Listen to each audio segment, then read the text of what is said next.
The shadow of betrayal, Matthew 26, verses 20 to 30. When it was evening, Jesus took his place with the 12 disciples.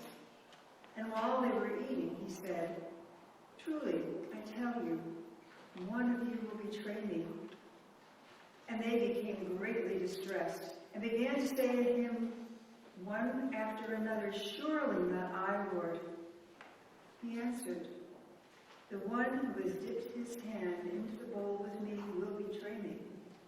The Son of Man goes as it is written of him, but woe to that one by whom the Son of Man is betrayed. It would have been better for him not to have been born." Judas, who betrayed him, said, "Surely not I, Rabbi." He replied, "You have said so." While they were eating, Jesus took a loaf of bread, and after blessing it, he broke it and gave it to his disciples and said, "Take, eat. This is my body." Then he took a cup, and after giving thanks, he gave it to them, saying, "Drink from it, all of you, for this is my blood of the covenant, which is poured out for many for the forgiveness of sins. I tell you, I will never again drink of the fruit of the vine until that day when I drink it new with you in my Father's kingdom." When they had sung the hymn, they went out to the Mount of Olives.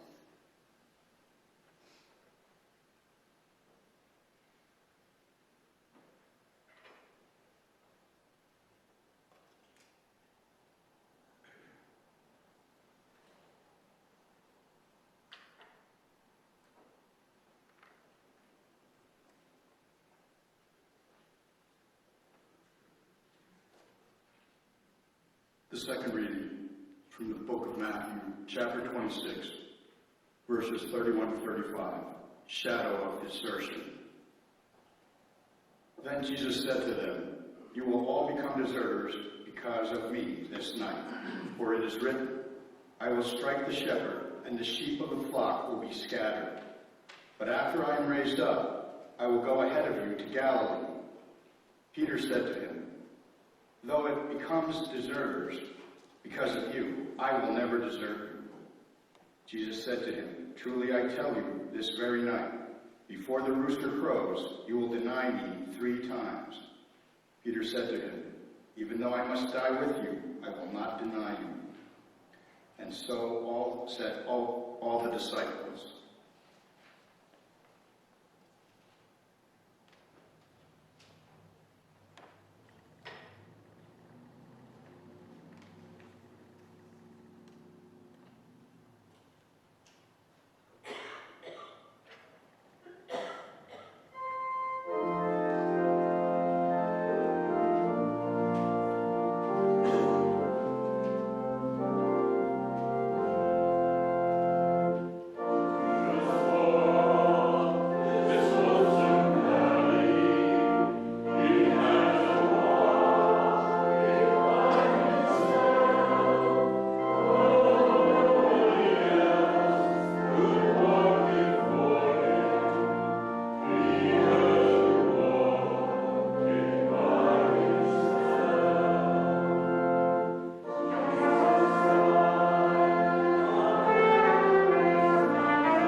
Agony of the soul, Luke 22, verses 41 to 44.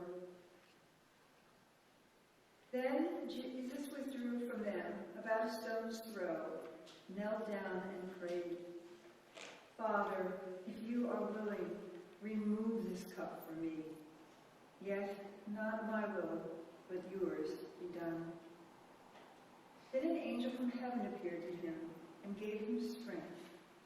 In his anguish, he prayed more earnestly, and his sweat became like great drops of blood falling down to the ground.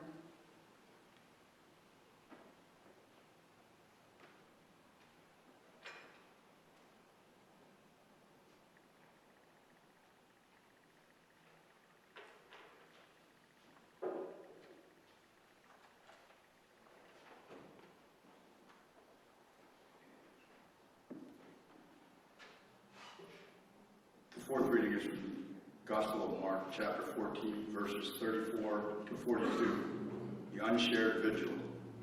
And Jesus said to them, I am deeply grieved, even to death. Remain here and keep awake. And going a little farther, he threw himself on the ground and prayed that, if it were possible, the hour might pass from him. He said, Abba, Father, for you all things are possible. Remove this cup from me. Yet not what I want, but what you want. He came and found them sleeping, and he said to Peter, Simon, are you asleep? Could you not keep awake for 1 hour? Keep awake and pray that you may not come into the time of trial. The spirit indeed is willing, but the flesh is weak. And again he went away and he prayed, saying the same words. And once more he came back and found them sleeping, for their eyes were very heavy, and they did not know what to say to him. He came a third time and said to them, Are you still sleeping and taking your rest? Enough! The hour has come. The Son of Man is betrayed into the hands of sinners. Get up, let us be going. See, my betrayer is at hand.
chapter 14, verses 43 to 50, arrest in the garden.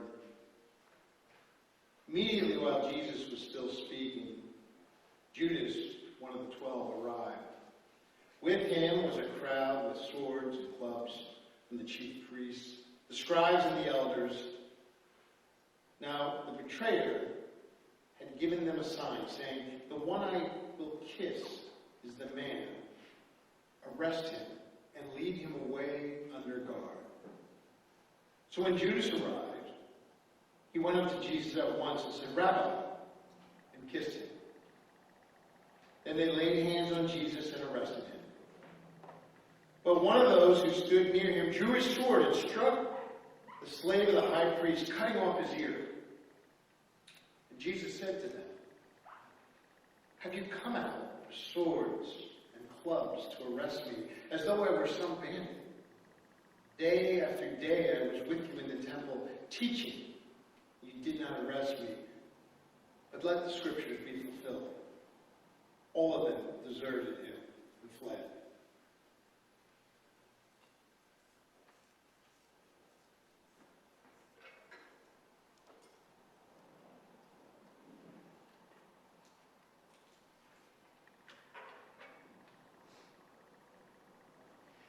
Mark 14, verses 55 through 64, Jesus before the council. Now the chief priests and the whole council were looking for testimony against Jesus to put him to death, but they found none. Many gave false testimony against him, and their testimony did not agree. Some stood up and gave testimony against him, saying, "We heard him say, 'I will destroy this temple that is made with hands, and in 3 days I will build another, not made with hands.'" But even on this point, their testimony did not agree. Then the high priest stood up and asked Jesus, "Have you no answer? What is it that they testify against you?" But he was silent and did not answer. Again, the high priest asked him, "Are you the Messiah, the Son of the Blessed One?" Jesus said, "I am, and you will see the Son of Man seated at the right hand of the power, and coming with the clouds of heaven." Then the high priest tore his clothes and said, "Why do we still need to witness? You have heard the blasphemy. What is your decision?" All of them condemned him as deserving death.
Mark chapter 15, verses 1 through 5 and 12 through 15. Jesus before Pilate. As soon as it was morning, the chief priests held a consultation with the elders and scribes and the whole council. They bound Jesus, led him away, and handed him over to Pilate. Pilate asked him, "Are you the king of the Jews?" He answered him, "You say so." Then the chief priests accused him of many things. Pilate asked him again, "Have you no answer? See how many charges they bring against you?" But Jesus made no further reply, and Pilate was amazed. He spoke to the crowds who gathered. "What do you wish me to do with the man you call the King of the Jews?" They shouted back, "Crucify him." Pilate asked them, "Why? What evil has he done?" But they shouted all the more, "Crucify him." So Pilate, wishing to satisfy the crowd, released Barabbas, another prisoner, and after flogging Jesus, he handed him over to be crucified.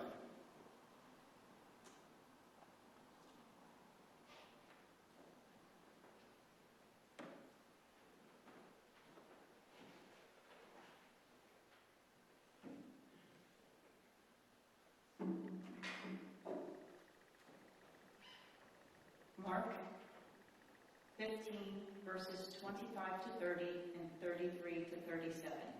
Shadow of the cross. It was 9 o'clock in the morning when they crucified Jesus. The inscription of the charge against him read, "The King of the Jews." And with him they crucified 2 bandits, one on his right and one on his left. Those who passed by derided him, shaking their heads and saying, "Aha!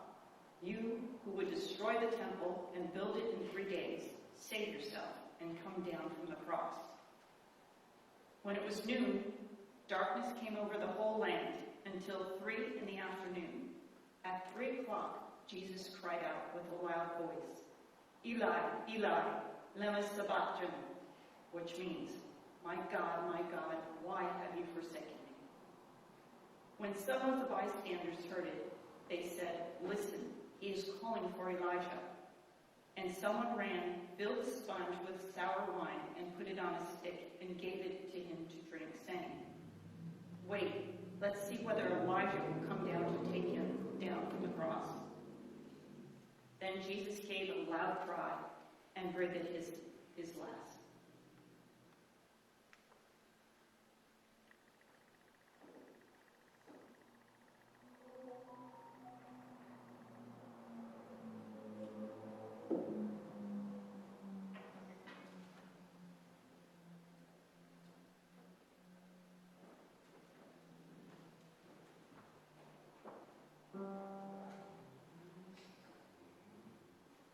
Were you there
Sometimes it causes me to tremble, tremble, tremble. Were you there when they nailed him to the tree? Were you there when they pierced him in the side? Were you there?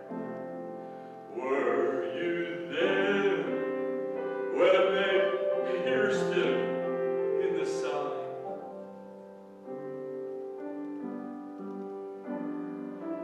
Oh, oh,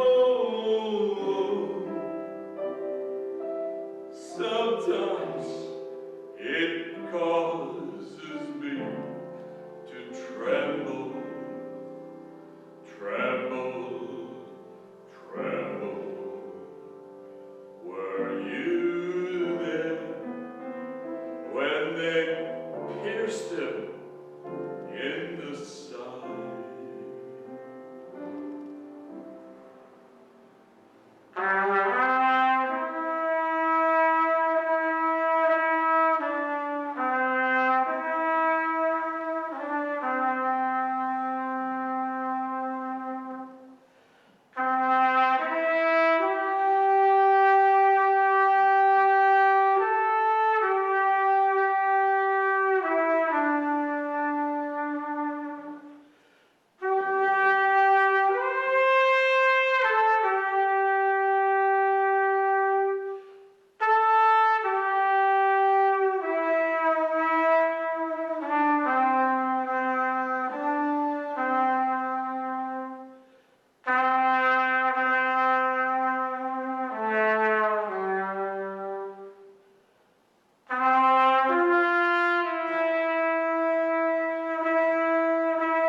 In the beginning was the Word, and the Word was with God, and the Word was God. He was in the beginning with God. All things came into being through him, and without him not one thing came into being. What has come into being in him was life, and the life was the light of the world. And the Word became flesh and lived among us, and we have seen his glory, the glory as of a Father's only Son, full of grace and truth. He was in the world, and the world came into being through him, yet the world did not know him. But to all who received him, who believed in his name, he gave power to become children of God. And this is the judgment, that the light has come into the world, and people love the darkness rather than light, because their deeds were evil.